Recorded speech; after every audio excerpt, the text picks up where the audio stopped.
Graça e paz, meus irmãos. Eu quero gravar esse vídeo para nós meditarmos nessa escola bíblica dominical, visto que estamos impossibilitados de reunirmos na igreja por enquanto. Dentro em breve nós estaremos aí, face a face, conversando um pouco sobre as coisas de Deus. Mas eu quero meditar com vocês sobre um assunto dos que eu gosto muito, chamado santidade. Eu quero chamar vocês a abrirem suas Bíblias lá em 1 Pedro, capítulo 1, versículo 13 até o 16, onde o Senhor diz as seguintes palavras: Por isso, cingindo o vosso entendimento, sede sóbrios e esperai inteiramente na graça que vos está sendo trazida na revelação de Jesus Cristo.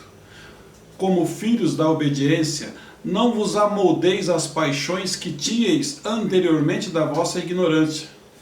Pelo contrário, segundo é santo aquele que vos chamou, tornai-vos santos também em vós mesmos e em todo o vosso procedimento. Porque está escrito, sede santo, porque eu sou santo. Essa é uma ideia de Deus para nós. O que significa santidade? É um atributo de Deus, atributo do Pai, do Filho, do Espírito Santo, pelo qual ele é moralmente puro e moralmente perfeito, separado e acima do que é mal e imperfeito.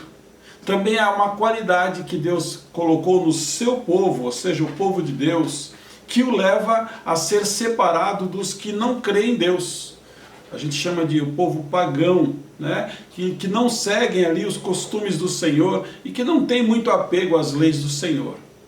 Mas a santidade, na visão de 1 Pedro, significa ter por objetivo revelar aos homens o seu estado real. A santidade ela é um ato, mas também é um processo.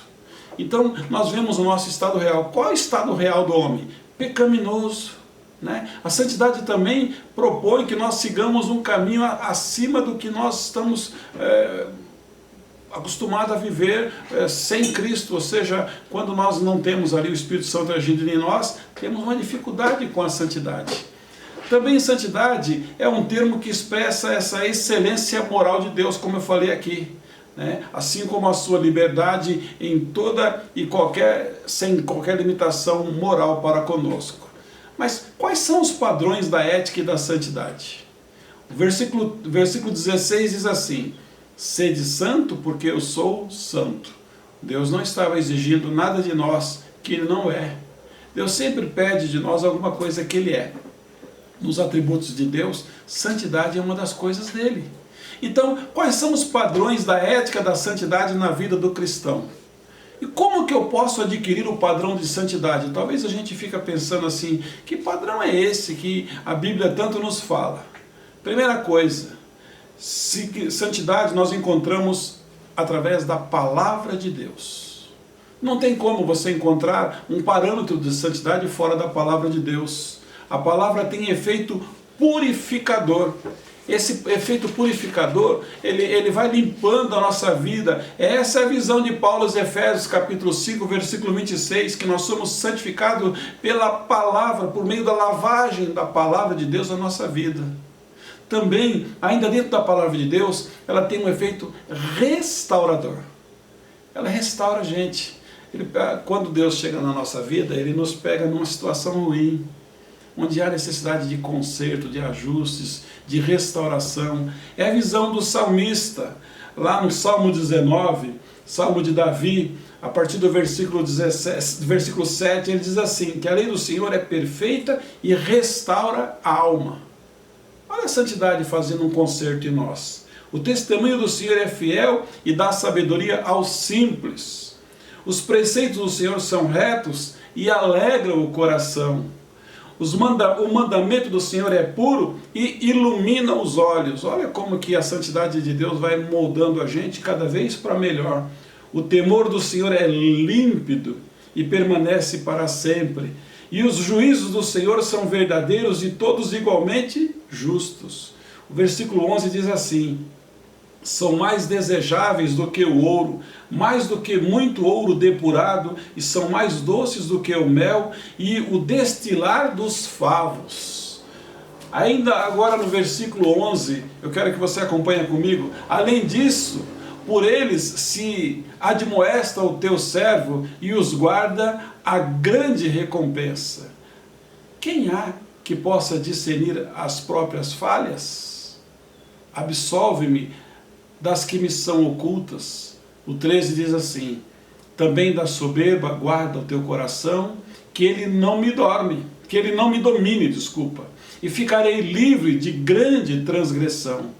E o versículo 14 disse: as palavras dos meus lábios e o meditar do meu coração sejam agradáveis na tua presença, Senhor, rocha minha e redentor meu. Então, dentro da palavra de Deus, eu encontro a santidade fazendo um efeito purificador, e também dentro da palavra de Deus, eu encontro ela me restaurando. É isso que Deus quer de nós. Mas nós também somos santificados pelo sangue de Cristo. A Bíblia diz que o sangue de Jesus, seu Filho, nos purifica de todo o pecado. Por quê? Porque no intuito de Deus, Ele quer que nós gozamos de uma nova aliança. Isso vai produzir em nós uma vida de dedicação e de santidade. Também nos dá coragem.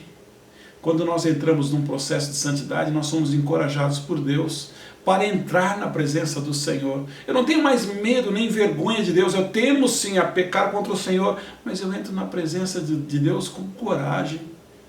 E eu encontro a santidade também pela Trindade.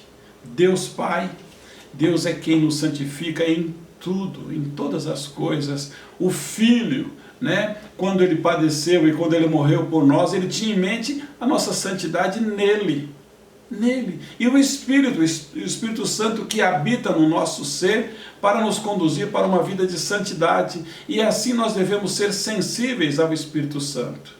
A sua vida tem sido uma vida de santidade? Às vezes nós precisamos parar, fazer uma autoanálise. Senhor, até que ponto eu estou sendo separado para o Senhor, para o louvor da Tua glória? Também quero pensar com vocês sobre o padrão de santidade que Deus espera na vida de cada cristão. Meus queridos, o que Ele espera de nós? Que nós sejamos homens e mulheres separados para Deus. É a razão porque Deus não usa tantas pessoas, é pelo fato de nunca terem se separado para o Senhor. Nós somos um povo zeloso e de boas obras, único, pertencente ao Senhor. Sabe, às vezes Deus não usa muitas pessoas porque não obedecem à palavra do Senhor. Quando Paulo escreveu a segunda carta aos Coríntios, lá no capítulo 6, versículo 17 e 18, ele diz assim: retirai-vos do meio deles, separai-vos, diz o Senhor, não toqueis em coisas impuras e eu vos receberei. Serei vosso Deus e vós sereis para mim filhos e filhas. É esse o desejo de Deus. Aquele Deus que no começo eu disse: sede santo porque eu sou santo. Seja igual a mim. Sabe o padrão que Deus quer? Dedicação total a Deus. Nós somos tão dedicados a tantas coisas na vida. Nós somos dedicados na nossa vida profissional, somos dedicados na nossa vida acadêmica, somos dedicados na nossa família, talvez somos dedicados com a nossa saúde, mas e a Deus? Dedicação é algo que nós fazemos quando nós oferecemos a Deus as nossas vidas como um sacrifício agradável e vivo e santo. Esse é o nosso culto racional. E isso só é possível porque tem que ser voluntário. Aí nos encoraja a darmos um passo de fé em Deus, um passo de fé em relação a Deus. Quando a nossa dedicação a Deus for realidade, aquela realidade indiscutível, a fé não encontra mais impedimentos para uma vida de santidade. Aí nós começamos a experimentar algo novo na nossa vida. Atos 26, 18 diz assim: para lhes abrir os olhos e converteres das trevas para a luz e da potestade de Satanás para Deus. Qual é a finalidade? De que recebam eles remissão, a retirada de pecados e herança entre os que são santificados pela fé em mim. É essa a visão de Deus. Qual é o padrão de integridade que Deus espera na vida de cada cristão? Tem um padrão de integridade aí. Ela ela está relacionada com a questão da verdade que reflete a santidade de Deus em nós. Primeira coisa que Deus quer, genuinidade. Genuinidade. É bonito ser um crente genuíno. A integridade básica da santidade é ser autêntico e santo. Isto é, estar em contraste com muitos que vivem em nosso redor, pois não devemos nos conformar com este século. Romanos 12, 2. Não nos amoldar a este mundo, a este século. Você é um cristão verdadeiro? Ou você vai ouvir essas palavras de Jesus quando você chegar na face a face com Ele, lá em Mateus 25, 21. Eu não te conheço. Deus quer a gente. Por isso que Ele fala, fuja da aparência do mal. 1 Coríntios 15, 33 diz assim, não vos enganeis, as más conversações corrompem os bons costumes. O que você tem falado por aí? O que você tem ouvido por aí? O Salmo 119, 63 diz, companheiro sou de todos os que temem e de todos os que guardam os meus preceitos. Essa é a companhia que Deus quer de nós. Deus quer, além de genuinidade, veracidade.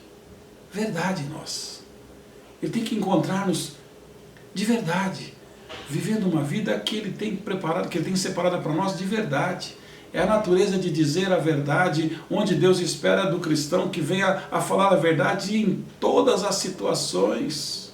Porque nós temos um adversário, e a Bíblia chama ele de pai da mentira, que luta a todo instante para que nós falemos a mentira, e assim entristecendo ali o nosso Deus, entristecendo o Espírito Santo. E Ele quer de nós também fidelidade. A santidade nos faz, além de sermos genuínos, verdadeiros, fiéis. Leva você a praticar a verdade, pois quando você é fiel, você é dominado pelo Espírito Santo. Romanos capítulo 6, versículo 11 diz assim, assim também vós considerai-vos mortos para o pecado, mas vivos para Deus em Cristo Jesus. É isso que Ele quer para mim e para você. E por último, o padrão indispensável de todo verdadeiro cristão, que são os frutos do Espírito Santo de Deus nele. O fruto aparece na vida do cristão de modo natural, não é forçado, porque não é alguma coisa que você força uma fabricação nele, é natural.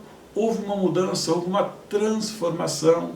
Quando você olha para uma árvore e você tem dúvida de que árvore é aquela, espera dar os frutos. Quando você olhar o fruto, você sabe, aquela árvore é a árvore tal. Quais são os frutos desse organismo vivo chamado igreja? Primeiro padrão que Deus quer do verdadeiro cristão no âmbito da santidade, o amor. Lá em Gálatas capítulo 5, você vai do 22 ao 26, os frutos do amor, os frutos do Espírito, ou alguns chamam de os gomos do Espírito, o amor que é a base onde são desenvolvidas todas as demais qualidades espirituais, porque ele é a fonte de todas as qualidades do cristão. Sem amor, tudo que é feito não tem valor. 1 Coríntios, capítulo 13, lá no versículo 3, ele diz o seguinte, ainda que eu distribua todos os meus bens entre os pobres, e ainda que eu entregue o meu corpo para ser queimado se não tiver amor, nada disso me aproveita. Você pratica o que Deus pede por amor a Ele? Nós fazemos as coisas por amor a Deus.